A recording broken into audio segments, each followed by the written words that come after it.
வணக்கம் ஆனந்தி. கிழக்கு கடற்கரை சாலையில் கார் மோதி டிப்பர் லாரி மோதி விபத்து ஏற்பட்டுள்ளது.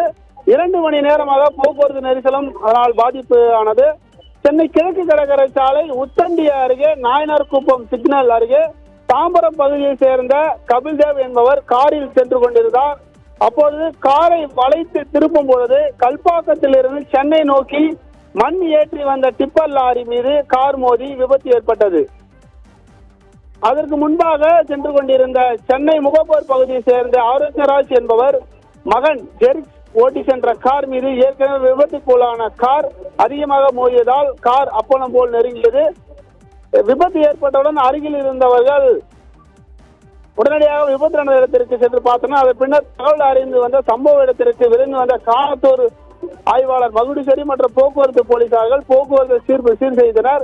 கிழக்கு கடற்கரை சாலை வாகனங்கள் தங்கு தடையின்றி செல்லும் வகையில் போக்குவரத்து போலீசார் பணியில் ஈடுபட்டனர்.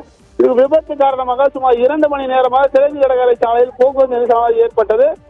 இந்த விபத்து குறித்து பள்ளிக்கரணை புலனாய்வு போக்குவரத்து போலீசார் விசாரணை செய்து வருகின்றனர். ஆனந்தி.